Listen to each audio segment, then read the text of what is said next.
that civilization is basically about the deferral of gratification. Can you defer your desire for hitting people and instead try to reason with them? Can you defer your desire to have unprotected wanton sex and instead wait until you're in a stable pair-bonded marriage? This is civilization.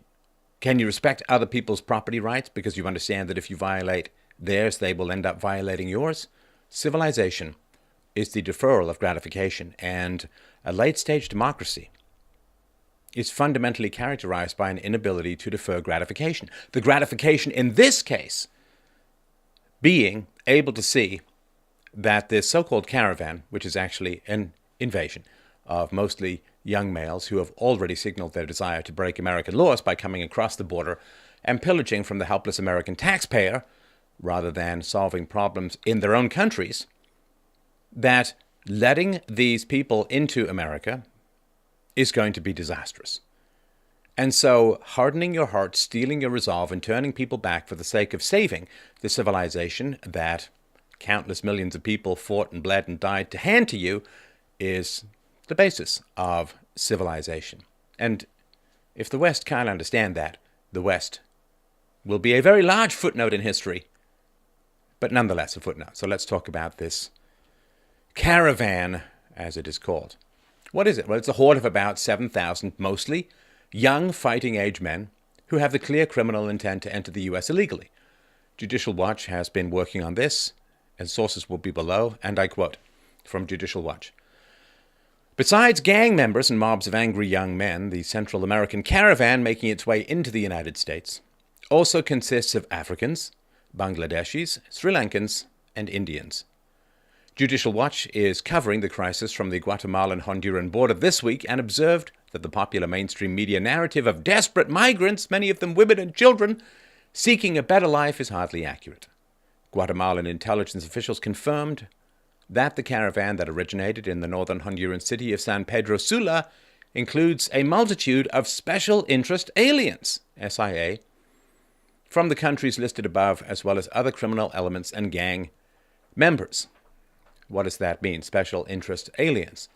According to the Department of Homeland Security official definition, special interest aliens are individuals from 35 countries that, quote, have shown a tendency to promote, produce, or protect terrorist organizations.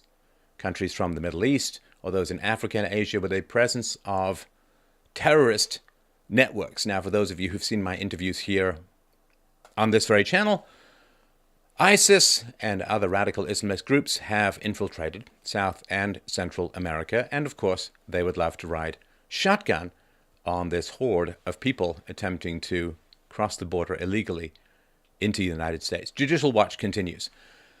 There are also large groups of men, some with criminal histories, aggressively demanding that the U.S. take them in. During a visit to the Guatemalan town of Chiquimula, about 35 miles from the Honduran border, Judicial Watch encountered a rowdy group of about 600 men, ages 17 to about 40, marching north on a narrow two-lane highway. Among them was a 40-year-old Honduran man who previously lived in the United States for decades and got deported. His English was quite good, and he said his kids and girlfriend live in the U.S. Another man in his 30s contradicted media reports that caravan participants are fleeing violence and fear for their life. Quote, "We're not scared," he said, waving his index finger as others around him nodded in agreement. "We're going to the United States to get jobs." Others chanted, "Vamos para a la Trump. We're coming, Trump," as they clenched their fists in the air. "We need money and food," said a 29-year-old man who made the trek with his 21-year-old brother. So that's what you're looking at. You don't get to flee to other countries because you want a job. That is not part of any human rights demand or requirement that I've ever heard of. And that is the reality. The fact that you're poor, the fact that your country is violent does not give you the right to seek asylum. Now, this caravan, it's hard to guess, it's around 7,000 people, had advanced about 75 kilometers, 45 miles, since crossing the border from Guatemala. Still got about 1,000 miles to go, and for some of them much further to get to the end of the journey. In the first wave of migrants, about 4,000, according to Guatemalan government sources. There was a second, less organized group of about 2,000. And Come on, everyone. This is not that complicated to figure out. It's October. The midterms are in November. So you get what's called the October surprise. It is the curveball that is thrown into the American political process right before a presidential election, right before midterms.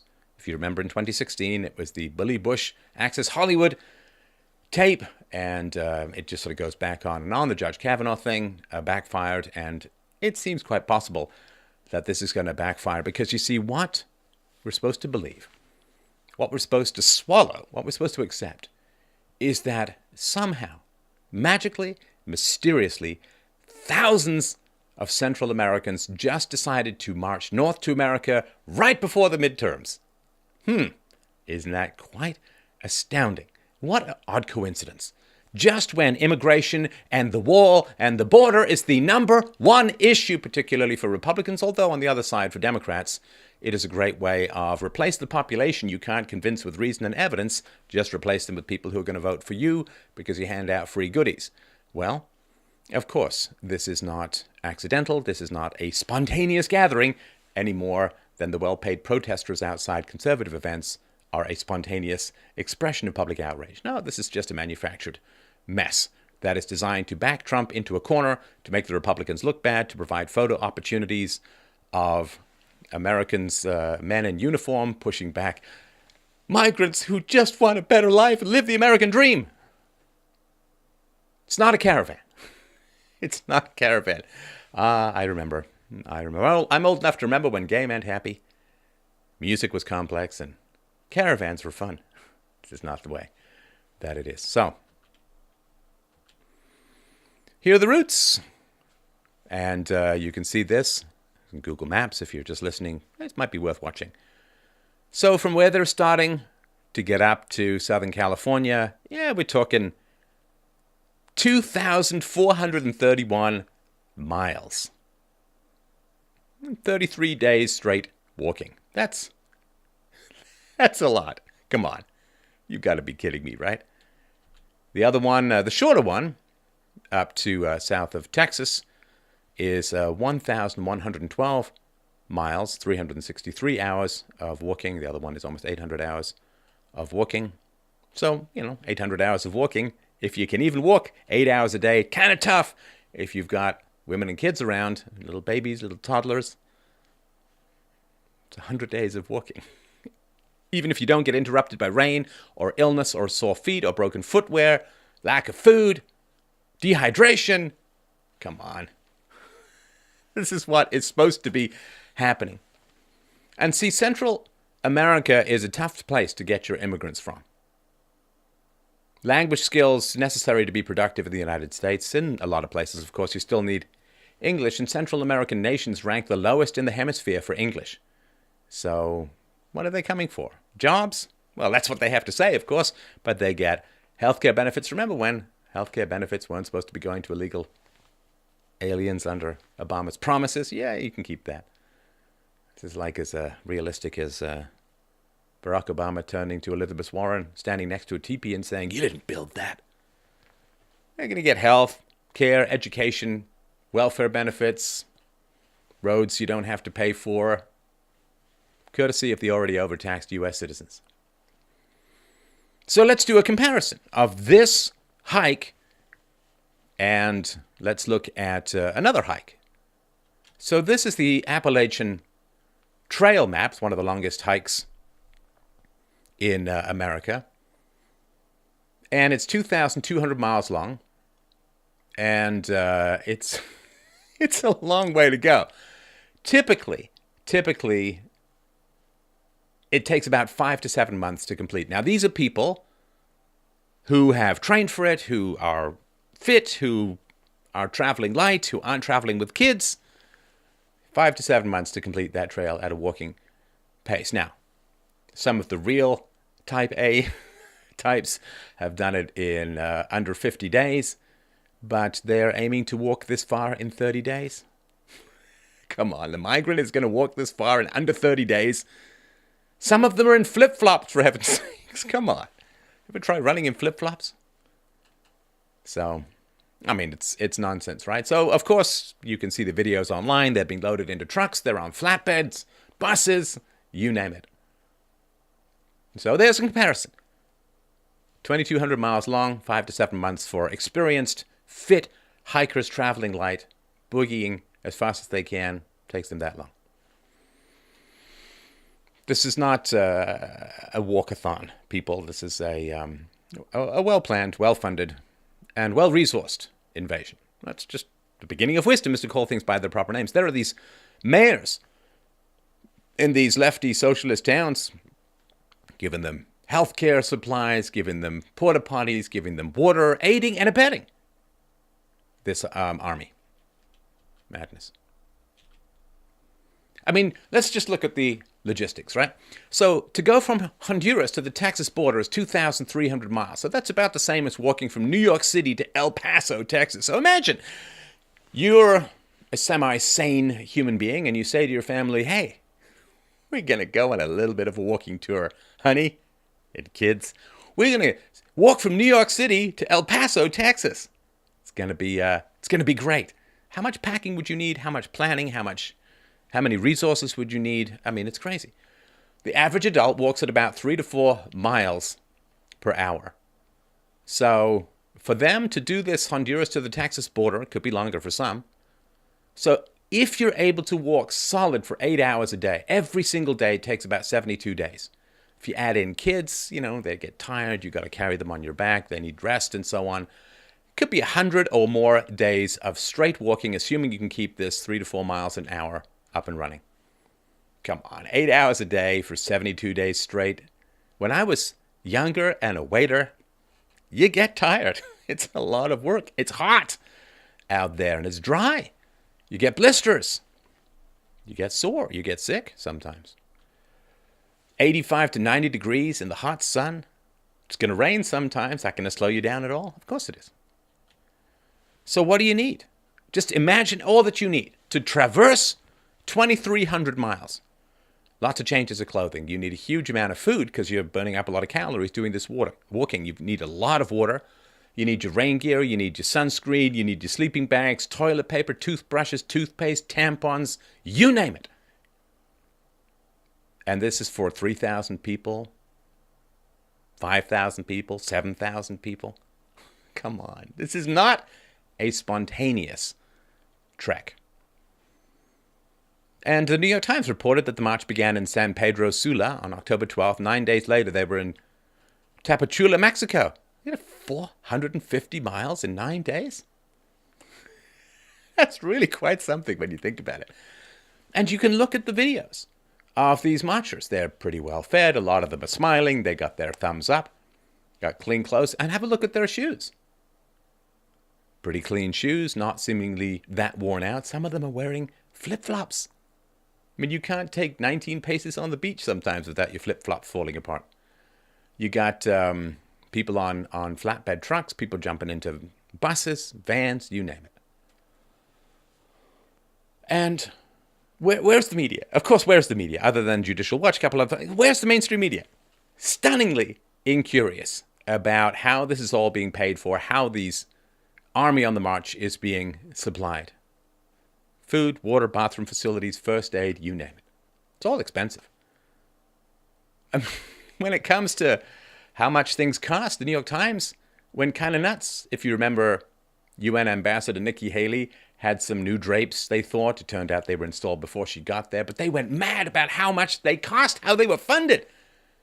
Well, they can't seem to rouse one iota of curiosity about how this whole caravan is being funded.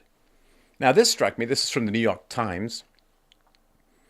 We want to get to the United States, said Maria Irias Rodriguez, 17, a migrant from Tegucigalpa, Honduras, who was traveling with her 8-month-old daughter, 2-year-old son, and husband. See, it just says she's a husband, so he's a husband, right? We want to get to the United States, she says. If they stop us now, we'll just come back a second time. So what struck me about that is this young girl, Maria, she's 17, she's got a 2-year-old son. Notably, they don't point out how old her husband is. She's got a 2-year-old son, which meant she was pregnant at 15, probably impregnated at 14. Impregnated at 14. they may not be sending their best. It's just possible. So what do they have to do? They have to walk. So just to get from San Pedro Sula to Tapachula, they had to walk an average of 12.5 hours every day for 9 days. Come on. Nobody believes that. If you have the organization to move this many people this far with this much equipment, this much food, water, healthcare, porta potties, you name it, then they're not refugees clinging to apple barrels trying to get out of an elf village. Come on. There's a lot of dangers here. Not just talking about the crime, not just talking about the breakdown of the rule of law, but I remember when I traveled to Guatemala, I had to have all of my inoculations up to date. I had to have everything ready. They won't let you travel there. What's going on with these people's inoculations? Have they all been inoculated? Are they all healthy? Are they carrying any diseases? With the migrants as a whole, you've got drug-resistant tuberculosis, scabies, chickenpox, and hepatitis crossing the border with them. Chagas disease is the latest regional illness turning up in the United States. And also there's been a recent uptick in acute flaccid myelitis, which is a neurological illness somewhat like polio that affects mostly children. It's untreatable, often leads to permanent FDR-style paralysis. Now, polio, of course, mostly eradicated, but remains prevalent in Nigeria, Afghanistan, and Pakistan.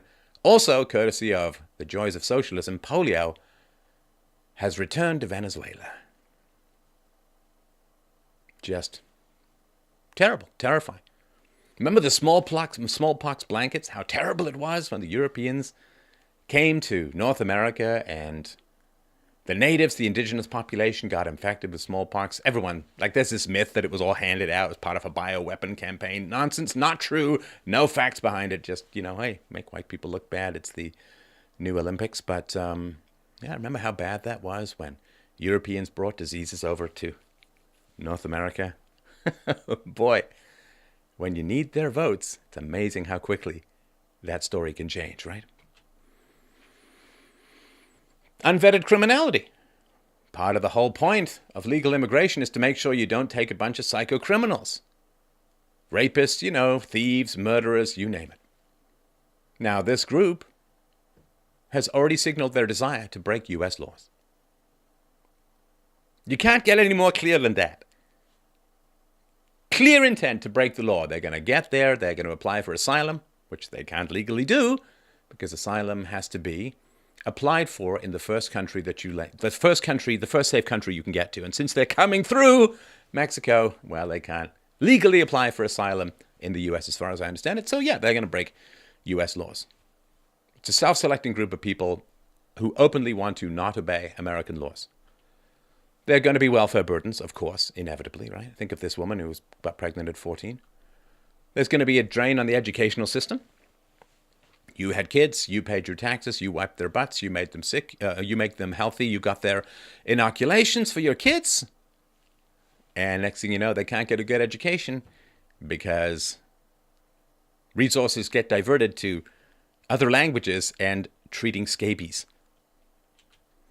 Healthcare consumption, of course. These people are going to have tooth problems. They're going to have health issues. They're going to have lots of problems. And the ER, the emergency rooms, cannot legally turn them away. And they're just going to consume the healthcare system. And of course, this is part of just having half a brain and looking down a simple tunnel of time to see the consequences of current decisions. In other words, having an IQ above 90. Which is, if this caravan gets through, another caravan will form. There are over 150 million people in the world who want to move to the States, and they're probably going to want to bring a bunch of family members. 300 million people. A lot of people. I was just in LA, and Lord knows they could use a little more traffic, don't you think? So if you let this caravan through, the next caravan will form, and it will be much larger, and it's going to be harder to stop, if not downright impossible. Now, here's another danger as well. People watch the state and they watch the law. Here are a few thousand people who, when massed together and acting collectively, can break the law, can overturn the legal system. I wonder if Americans are going to look at that and say, You know, it's the law to pay your taxes, too. A couple of thousand people can openly flaunt and break and defy the law with no negative consequences. In fact, with rewards. Well, what other laws are people going to collectively decide? Not so much for me. Thank you very much. So Trump, what's he been tweeting about? Well, he's been tweeting about a lot, but just read two here. So he says, sadly, it looks like Mexico's police and military are unable to stop the caravan heading to the southern border of the United States. Criminals and unknown Middle Easterners are mixed in. I have alerted Border Patrol and military that this is a national emergency, must change laws. And he also tweeted, Guatemala, Honduras, and El Salvador were not able to do the job of stopping people from leaving their country and coming illegally to the U.S. We will now begin cutting off or substantially reducing the massive foreign aid routinely given to them. Praise Zeus. It's about bloody time. So, of course, the idea that there are Middle Easterners embedded in false migrant claims, well, Europe's been dealing with that for quite some time. And, of course, the left went mad and said, well, we had a look and we didn't see any. Because, you know, it's not like if you're from the Middle East, you'd want to pick people who look the most like Hispanics in order to get across the border. I didn't see anyone in a Middle Eastern outfit. So what's he talking about with regards to Middle Easterners? Well, Guatemalan President Jimmy Morales reported on Thursday that his security forces had been able to capture almost 100 ISIS terrorists. The president claimed that his administration had captured, and I quote, close to 100 people completely linked to terrorist issues with ISIS, and that not only have we arrested them within our territory, but they have been deported to their countries of origin.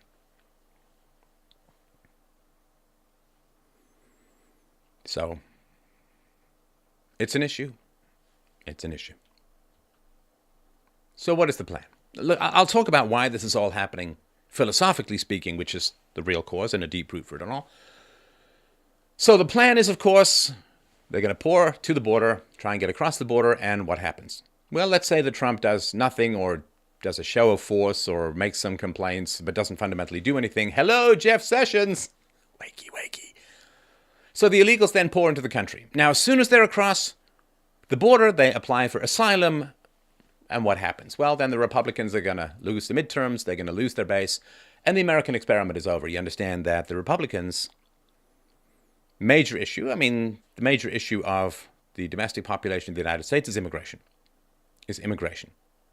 And their last hope was Trump. And if Trump can't control the borders, if Trump can't reduce or control both legal and illegal immigration, and Ann Coulter was right, and she wrote in Adios America that the supposed headcount of illegal immigrants in the United States have been stuck at 11 million forever. And it's recently been revised enormously upward. She puts it in the tens of millions for sure, 20, 30 million or more. And there are ideas that it's even higher. And to control this, the American population has turned to Trump. So if Trump doesn't do much, then everyone's going to give up on politics. And there are going to be other solutions. I mean, when you give up on politics, you can see this throughout history. If the politicians don't solve the problems, people take the problems into their own hands. They simply will not be overrun. So if Trump does nothing or doesn't do much about it, the illegals pour into the country, then everyone gives up on a political solution. Now, let's say that Trump does something. He deploys the military, he uses non-lethal deterrence, sonic weapons, and so on, and rises to naked force if necessary. Then what happens? Of course, the Democrats, the lefty media portray Trump as this cliched fascist monster, and you get these endless pictures of women with children crying and screaming and all of this kind of stuff. And it hits the low IQ voter herd directly in the feels.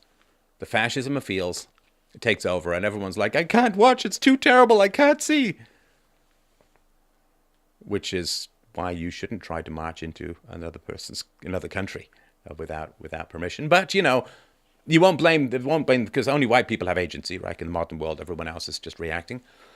And in particular, white males. So it won't be, wow, you really shouldn't have got your kids and marched halfway across the world to try and cross a border when you had no legal permission to do so. If you're at the airport and you try running straight through security or running straight through customs without stopping, without talking to anyone, yeah, you're going to get tackled and you're going to have a problem. And the result, the cause of that problem is you not stopping to obey the law to get into someone's country. So I remember when I had a short visa.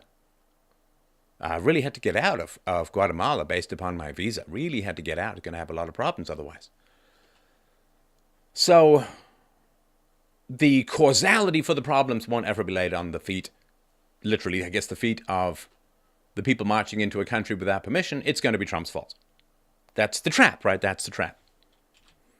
So the fundamental question is, will U.S. forces, whatever they are going to be, whether it's the military or something else, will they use force to repel the invaders? Will they uphold the border? Will they uphold the territorial integrity of the country? Will they uphold the law to repel the invaders? Well,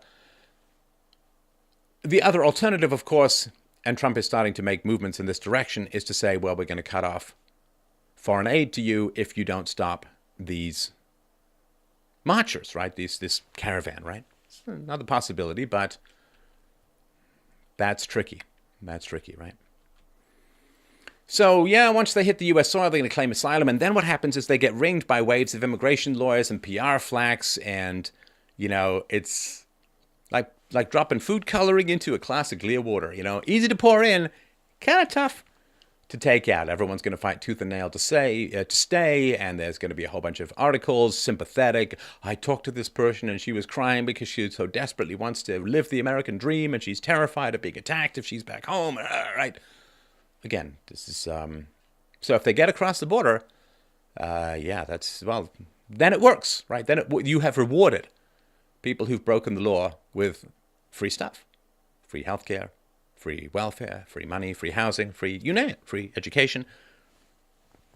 It's one thing to not punish people for breaking the law. It's quite another thing to shower them with tens of thousands of dollars of goodies for breaking the law. As I mentioned, it's illegal for these people to claim asylum, just like in Europe. Asylum has to be claimed at the first country you can get to, the bordering country, the neighboring country, the first safe harbor. That's where you've got to stay to claim your asylum. But this welfare shopping which is what's going on, right? Where am I going to get the most welfare benefits? Well, that's not legal.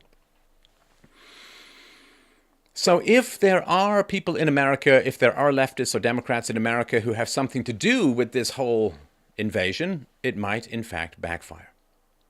I mean, I've looked at a whole bunch of websites, as you can imagine, and I've read a lot of the comments. People are getting pretty impatient. And people seem to be like, hey, if you got to use force, you got to use force. The alternative is what? Open borders for America, which can't pay its bills at the moment, to be drowned under more and more people who want welfare and free stuff. Now, the whole America's border, just like Europe's borders, is not secure because the great hole in the wall is sentimentality, right? So if you remember, and this is talked about in the documentary that's coming out called Hoaxed, which I hope you will check out, hoaxedmovie.com is how you're going to be able to access it. You can get the book about it right now. There was that boy who washed up on the Turkish beach, and the low IQ, highly sentimental, emotional voters, yeah, I guess that's code, all burst into tears and, oh, open the borders and so on, as opposed to, wow, what happened to that boy? Well, his father put him on an overloaded boat when he didn't have to. And you and I tried that. We're going to be charged with something heinous, child endangerment, whatever, right?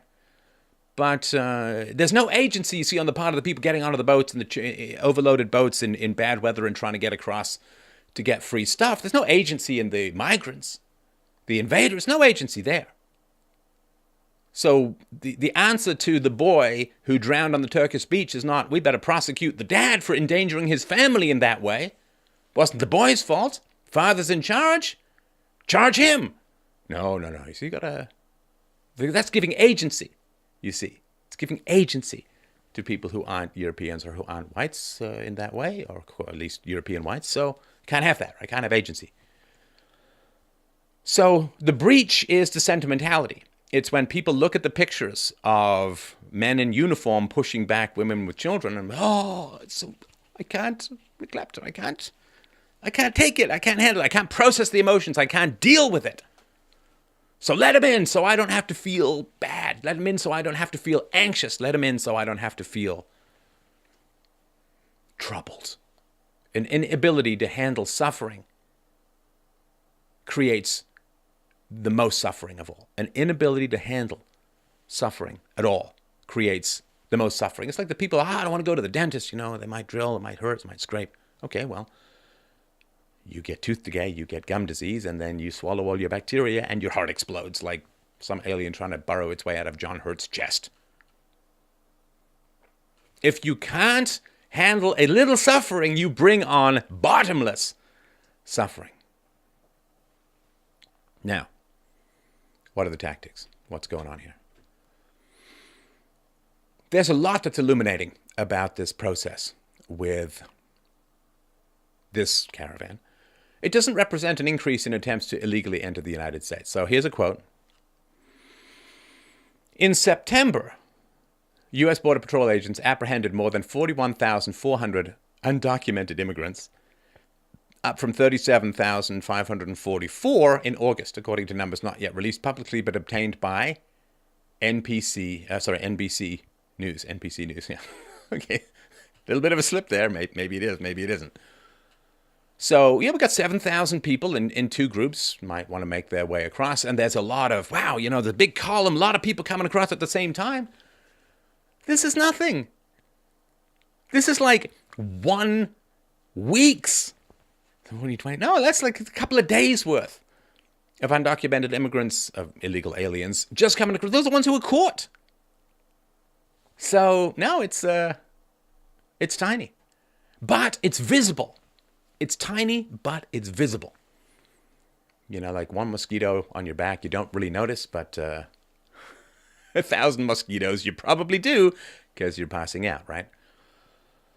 So, because it's concentrated, because it's visible, it's waking people up to how porous the border is. And this is not just happening in America. This is an issue in Canada. Of course, people coming up from America. This is an issue, of course, throughout Europe, being dealt with somewhat by the Italians and, of course, Poland and other places and so on. But because it's a concentrated line, people are like, holy crap, I can see it. I can see what's happening right now. It's not hidden by blurred images going under cameras in the middle of the night. It's visible.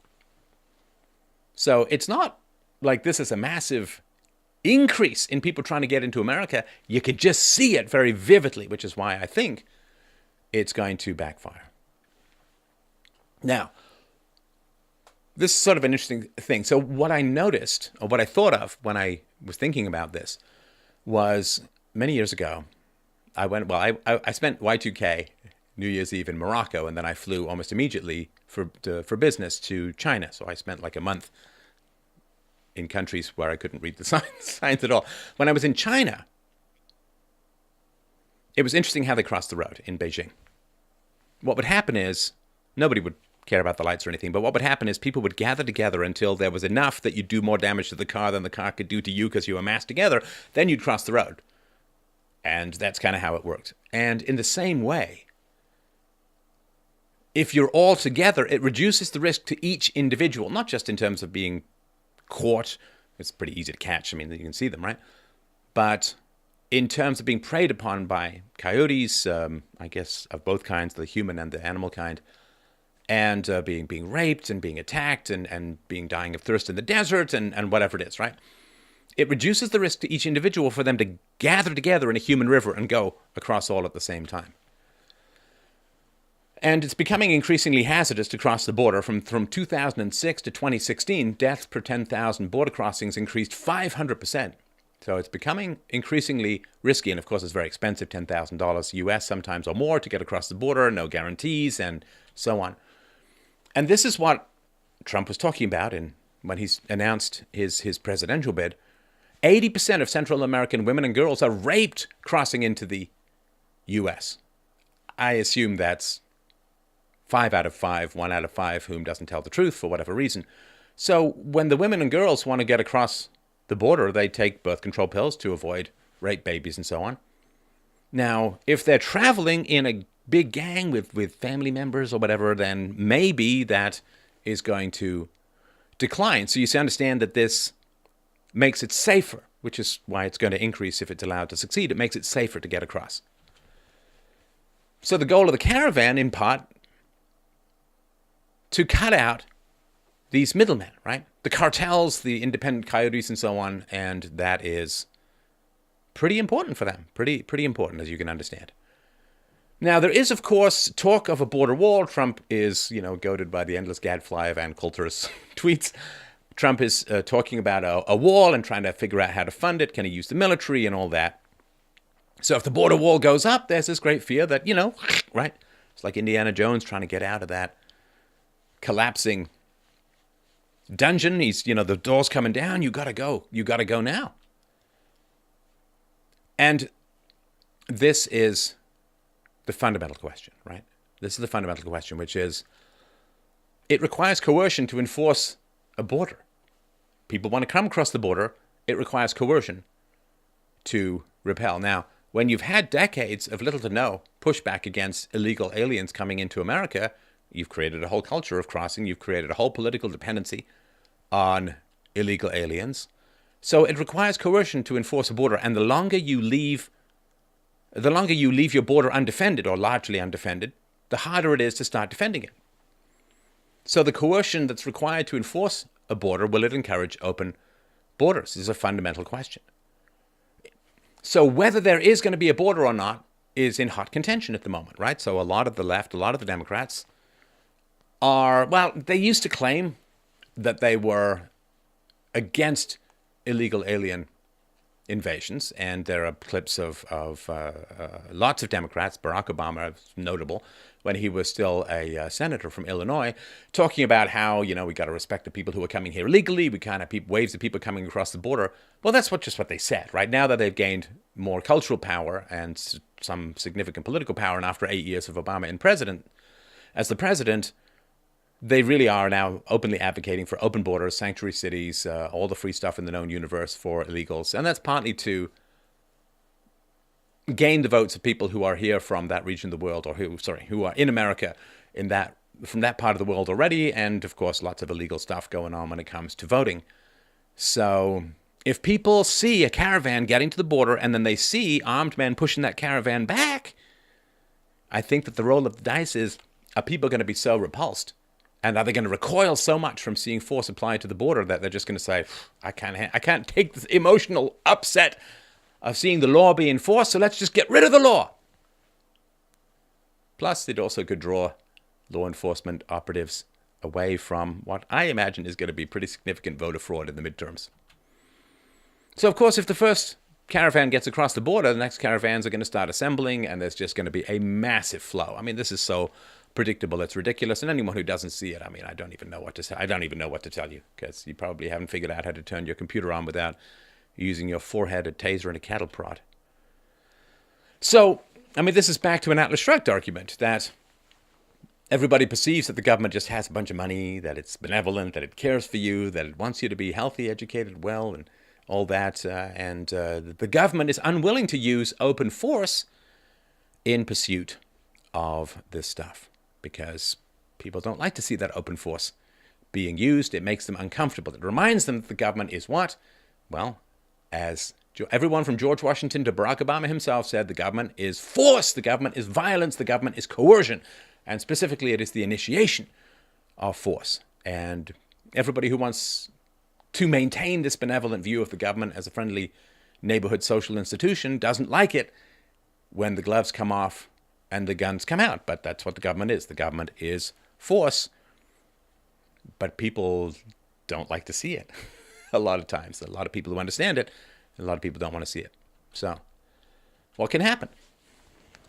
What can happen? Well, the response can be that, of course, Trump can use this emergency, wake up people, have them panic with this incipient or imminent horde of countless people flowing in from Central and North America south of the border, so aiming to pump up the midterms, get more support in Congress, right?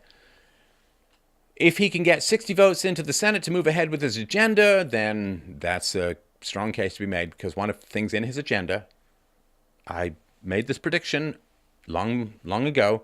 I think that the wall will be built, but he's going to need to get ahead with his agenda. And it sort of comes down to a country is supported and maintained by willpower. That's all it is.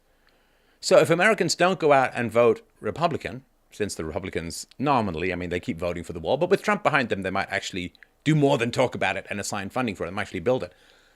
So if the Americans don't go out and vote for enough Republican to give Trump a mandate to build the wall, it means they don't care about their country enough to save it. They're not willing to do it. And when you've lived protected by a relatively civilized society and ethos and ethics for a while, you forget that the world is pretty Darwinian. I mean, the world is pretty Darwinian. I mean, if you look at Middle Eastern countries, they subjugate their women, and they have lots of babies, and they have lots of kids, and they don't have a lot of feminism, and they just grow and they grow and they grow. Same thing in Africa, right? Some places in Africa, you got 5 to 6 kids per mother. And you start to look at these European countries with 1.5, 1.7, 1.3. Look at Japan, 1.1, I think it is. They've got more citizens in adult diapers than baby diapers. You don't have children. Empower your women. Don't have children. Well, society's pretty Darwinian, and you'll just lose out. You just fade away.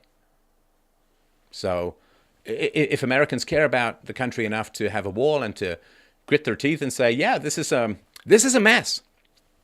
The fact that you have 7,000 young men aiming to invade your country is a mess. And how did it come about? Decades of demographic change, decade of weaknesses in borders, decades of free welfare for illegal aliens, decades of sanctuary cities, decades of not just non-enforcement, but bribing people to break the law with hundreds of thousands of dollars of taxpayer-stolen goodies. Why are 7,000 people coming to the border? Because they have every reason to believe that they will get through, because there's been appeasement, there's been compromise, there's been a lack of willingness to do the basics needed to maintain a country. And either that will change or it won't. And it really comes down to people putting their personal relationships on the line, caring enough about their country to put their personal relationships on the line. Now, of course, there's going to be cuts to foreign aid to governments aiding and abetting this invasion. And I understand, right? If the mayors in Mexico, the mayors in other countries are giving stuff to these migrants, then they are aiding and abetting the pursuit of people aiming to break the laws and invade into the United States. It is a form of warfare. You understand, right? It used to be that you had to have uniforms and weaponry to cross a border and take the resources of the country you're invading. Now you just come across, you cry, you play victim, and you take resources that way. You save a lot of money on weaponry when you come to think about it. It's an invasion through sentimentality. So yeah, you cut foreign aid. And the cycle, why do the Central and South American countries, why do the Central and North American, like Mexico and the Central American countries, why do they want other people to go to America? Well, it's pretty simple, because when they go to America, they either get jobs or they go on welfare. A lot of them go on welfare. And then what happens is they live cheap, right? They live 3 to a room. And then what they do is they take their welfare payments, they take their paychecks, and they carve off a chunk of it, and they send it as remittances back home to people in Guatemala, in Honduras, in El Salvador, in, well, not so much Chile, but they send remittances to Mexico and Central American countries. And that way, the Central American countries and Mexico get a lot of income coming in, but they don't have to provide any services. So money comes flowing in through these remittances, tens of millions of dollars a month or more. And they don't have to provide healthcare or education or roads or housing or anything. It's just free money come flowing in, gold tsunami coming in to Mexico and Central American countries. So of course they love it when people go to America, because they directly profit as governments by having money flowing into the country without having to provide services. So you can stop that pretty easily. You can, of course, close the U.S. border until Mexico secures its borders. Mexico is letting people come across the border. That's not kid who, right? We all know that, right? We also know for a fact that if Mexicans voted for Republicans, the Democrats would already have built a taser-filled wall visible from space. So we understand it's just a method of gaming the system and getting votes through taxing the unborn and bribing people to vote for you. So you can close the U.S. border. Oh, that's going to be bad for trade. It's like, The American Revolution was bad for trade too, wasn't it? Now, you could, of course, demand free market reforms in the host countries, right? So if you look at the comparison, I did a whole video on this, a comparison between Chile and Venezuela. Well, I mean, Chile, well, they got some leftist socialist woman in charge now, but if you look at Venezuela and you look at Chile, there are two countries miles apart, worlds apart, in terms of Chile has economic growth and productivity and stability, and Venezuela is a pigeon-hunting hellhole of nightmarish socialism. So you could say, no, you don't get your remittances, no, you don't get your foreign aid until you liberate your market, until you put in your free market reforms, until you privatize, until you stabilize your currencies, until you cut your spending. That could help. That could help. And you understand, these are not perfectly moral solutions, because there is no perfectly moral solution in this kind of mess. These are just possibilities. And of course, it's important to start having a national, if not downright international conversation about the basic reality of government force.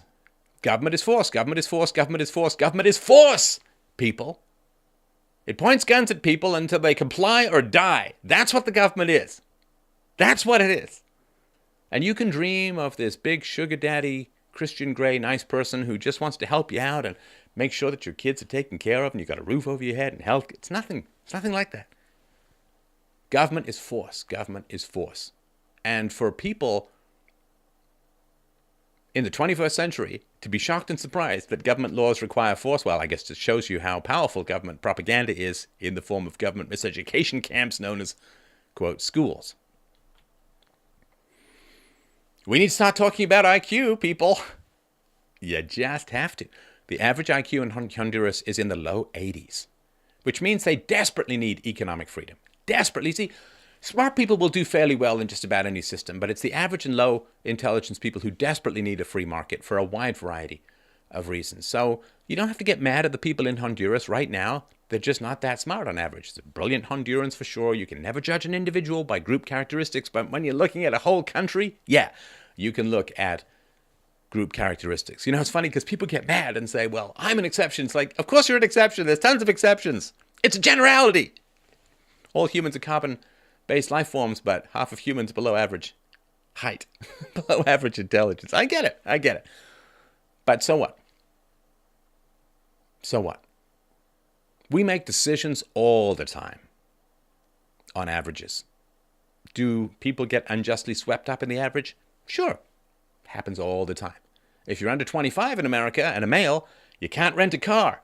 Maybe you're a very responsible 17-year-old or 18-year-old driver in America. Too bad, you can't rent a car.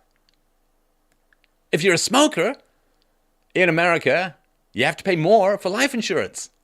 Maybe you're a very healthy smoker. You don't smoke that much, you exercise a lot, and you're more healthy than some fat Cheetos-eating guy who doesn't exercise. Doesn't matter. We have to make big decisions. We have to use averages. There's an exception. It's a low IQ point. There's no need to get mad at people. It's not that they're lazy. It's not that they're incompetent. It's just the way they are. Evolution is playful. And according to research, I've had Dr. Jason Richwine on the show before. According to research, and he was studying, I think, mostly people from Mexico, low Hispanic IQ is effectively permanent. It's effectively permanent. Studied it for a couple of generations, doesn't change. And maybe there's some magic X factor out there that can change it, but nobody knows what it is. So you can't really use that magic as a basis for large social decisions. So what do low IQ people as a whole do? Well, they do the same thing over and over again. They vote for socialism, they flee to capitalism, and then they vote for socialism. This is the rinse and repeat that happens almost all the time. Vote for socialism, flee to capitalism, vote for socialism again. That's just the way it works. So let's look at some of the big pictures about why this is happening, right? So it goes back a long way. Why do people think that the government is so benevolent? Because the government raises their children. The government raises their children. All the way from pre-K or daycare, which is government regulated, government controlled, or sometimes directly government based, through government education. And even if it's private school, they follow the general curriculum set by the government. So the moment you let the government raise your children, do you know what human beings do? Kind of like, the ducklings with the big orange balloons. They bond with whoever raises them, and the government raises your children, for the most part, in the West. Government raises your children. Government gives your children their values. The government spends more time with your children, and basically they're trapped in government schools, which means that they're being indoctrinated by the teachers, and they're being raised by their peers, which is why peer influence is such a big deal for kids. So the moment you let government take over your children's education, you're done. As a society, you can no longer tell the truth about government to your children. Can you say, the government is force, the government is violence? Well, of course you can. Right? Because your kids are going to say, wait a minute, if the government is an agency of force, why did you have me be educated and raised by the government? Your babysitter is evil. Why did you... Right? Now, if sort of big picture thing, so education was privatized. In other words, I view that as a big sort of basket, but I view that as education being outside the control of church and or the state. So education was privatized in the West for a brief period, 18th century, 19th century, and so on. And this was an amazing time of incredible progress. And there were these incredible schools where you were taught by your peers, and you could send your kids to school for less than $100 a year. They were called the Lancashire schools and other kinds of schools. I got whole presentations on this. Amazing, amazing stuff. Kids got incredibly well educated. And you had Thomas Paine's Rights of Man as a very popular handbook. It's pretty complex work. You've got Moby Dick by Herman Melville, very complex work, being readily read and absorbed by the general population. A very well educated population. In Massachusetts, the literacy rate was well north of 95% when there was not a single government school in sight. And high literacy, too. High literacy. And then it all fell apart, of course. Mid-19th century, 1850s, 1860s, 1870s, governments took over education. Not because the parents wanted it, because the teachers, largely female, wanted job security. Women choosing security over freedom. Wow, good thing that only happened once in history. So you had the foundation of the free market, of modern freedoms, 18th, 19th centuries. And when the government wasn't raising the damn children, you had, at least in Western Europe, a largely war-free century. From the fall of Napoleon in 1815 to the start of the First World War in 1914. I know, Franco-Prussian War, but compared to the 20th century, it was largely war-free. Now, within a generation or two of the government taking over the education system, what do you have? You got the First World War. Why? Because children bond with whoever raises them. If the government raises your children, the government says, we need you for wartime, Uncle Sam wants you, they have a very tough time saying no. So when you get government control of education, it cripples any rational moral conversation about the true nature of the state. You can't condemn as dangerous an institution that you hand your children over to raise. You can't. And the other reason why it's hard for people to look at the power of the state with any kind of objective way, and why they flinch and turn away from the reality of the state, you can call it, I call it, it's the mafia bride syndrome, right? I don't know if you ever watched The Sopranos, but it was Edie Falco played the woman, I can't remember her name, but she never wanted to know what her husband did for a living. He's in construction. No, he's actually in deconstruction, as in deconstructing human beings. So women are dependent upon men to provide resources when women get pregnant, and therefore women prefer security over freedom. Men want freedom because men can then compete for the most resources and get the best woman. But women want security because their kids need to be fed. You can go with a man, you can go without a meal. If you're a woman, you can go without a meal, but you can't go without a meal if you have kids because your kids need to be fed. And if women choose the wrong guy, they choose a guy who turns out to be a drunk, a gambler, he runs off, whatever, right? Or just gets injured and they have no insurance, you got to get the conveyor belt of money needs to keep coming in. So when women vote, studies have been done on this, it's very clear. When women vote, you get socialized medicine, you get the welfare state, you get this hyper-sentimental foreign aid, because there's this weird dichotomy. It's not a dichotomy if you look at it in terms of political power, but rationally, it's a hell of a dichotomy, because, you know, you show one bloated-bellied African kid with flies on his eyes, and women are like, oh, throw money, there's poor children, they need to be helped, and are you saved? And then you start questioning the ethics of ripping a fetus's body apart in the womb, and you get this dead-eyed defense of abortion from women. It's weird. I mean, it's weird, right? Out of sight, out of mind. You say, my body, my choice. Well, It's paid for by men for the most part, so how about men's wallet, men's choice? No! You don't have that, right? And so it's not just women, but it's people who become dependent on the state, who rely upon the state for their daily bread. Government workers, largely women. Teachers, largely women. And, of course, the welfare state is basically the single mother state.